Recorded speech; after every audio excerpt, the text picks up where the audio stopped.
you remember Kay Wyrick, Miss Wyrick, who gave me a book, Bill Brother Bill, by the Reverend Leon Howard Sullivan. And she said, "You think you cool, read this book." I read the book, and it's changed my life. Still have the book in my office.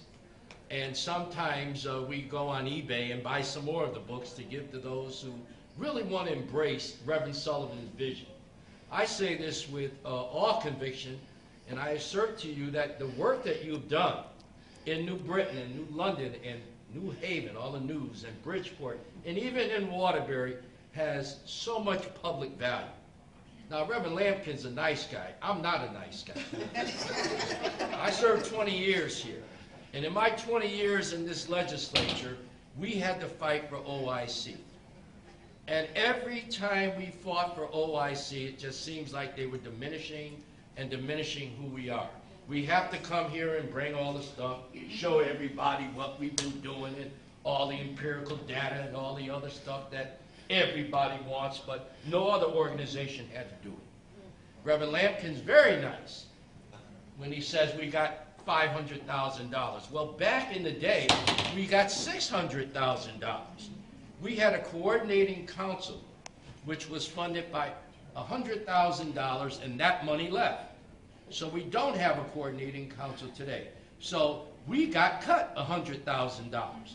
That coordinating council person came and did grants for all of us. So I'm not happy, and I appreciate it, but I'm still not happy. Every time I talk to a legislator, I say, we haven't had a raise in 29 years. But that's okay. This is God's work. And we're going to continue to do what we have to do in order to serve the people that we serve. I want to thank you all for being a part of OIC. We're very blessed to have a dynamic new executive director, president, CEO here today. I am so enthused by his enthusiasm. And we've got to go out and tell our story.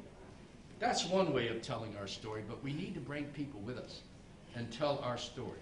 Not only here in the halls of Hartford, but in our own communities. We've got to tell our stories better, and God knows we can tell our stories. If you read Bill Brother Bill and Moving Mountains by Reverend Leon Howard Sullivan, there's so many great stories in there. We've touched so many people, and the corporate support that we've had over the years have also been exemplary. We have a message to tell, and we're going to tell our message whether the state of Connecticut gives us money or not. As Reverend Sullivan wrote, he said OIC was not started by the government. It was started by a black man in Philadelphia, and that's why it's still here today. We have a big story to tell. I want to go out and help you tell that story, and I love OIC. When I first got elected, I wasn't on the board, and I said I am going to adopt a nonprofit, and I would go see Joe James, God rest his soul. Once a week, I would stop in his office and tell him, I don't know what I can do for you, but I'll do my best. Well, we got brand new computers back in the 80s, 89. No one had a computer in 89.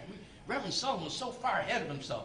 Read Bill Brother Bill, where he talks about educational mega centers. He's talking about after-school programs and machines running. He's talking about computers. What a visionary. But I told Joe I'd do the best I can. God is good. After Joe's demise, we have a brand new, 7 years old now, training facility that's fully occupied. Since I saw my directors the last time, we've almost finished our lower level and to do some specialty training.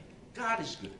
So we don't worry about telling our stories. We go out and tell them, and God will take care of us. God bless you all. Keep coming to OIC Day. Keep the word out. When you see a legislator, they're easy to see because they want to be known. They want to be seen. I know how it is. Stop them for a second. Give them one of these and tell them who you are. Tell them why you're here. The hospitals are here today. They're doing the same thing. Everybody wants an ear. And if I can do anything specific for New London or New Britain or New Haven or Bridgeport, I'm going to do it. Joe James taught me one other thing before I leave this podium for a second. He told me this. A few years ago, we put money in the budget for OICs. And I could have got, Bill O'Neill was the governor at the time, a Democrat. I could have got OICs a lot of money. And so I tried to get them more money. Interesting, I wanted to get Waterbury OIC money because we got the computers, as I said earlier. We put a feasibility study to buy some property. We got the property as well, the purchase to put our training facility on. And it took 10 more years before we got all the money to build it. But he told me one thing, and I never, ever forgot. He says, Reggie, if you get money for us, you have to get money for everybody else. He could have been a pig or a hog and hogged all of it. He says, no, don't do that. We're a movement, we're together. And I never forgot that. So we're a movement, we're together, and let the world know it. God bless you all. At Southern Connecticut State University, contemplating my future, unsure of my future, to be honest. I knew I wanted to help people, but wasn't sure where to start. Unexpectedly, I ran across a fellow colleague who talked very highly of OIC of New Britain, and this dynamic executive director, Paulette Fox, and perhaps I might be a good fit for the organization and its mission. I was really nervous about my first job interview, but pleasantly surprised to be introduced to the energetic, the passionate, the spiritually connected executive director, Paulette Fox. Paulette and team welcomed me to the organization and were willing to show me how to open my heart in helping those who cannot help themselves. Paulette was very clear on knowing the history of OIC, founded by Reverend Leon in 1964, founded Opportunities Industrialization Centers of America in an abandoned jailhouse in North Philadelphia. I never forgot that. Paulette came to be one of my greatest mentors early in my career, not by words, by example.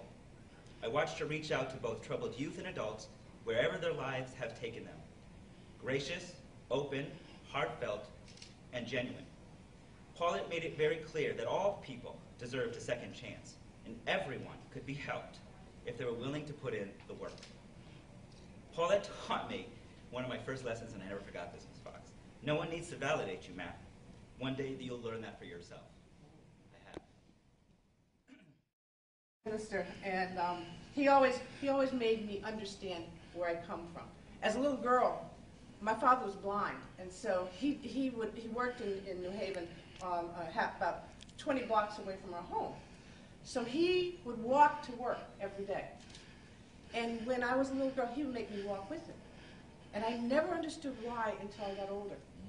My father knew every alcoholic, he knew every drug addict, he knew every beggar, he knew every worker. People, we walked by the house, he said, let's say, hello, Reverend Edmonds, hello, Reverend Edmonds. He wanted me to understand that everybody was important. Mm-hmm.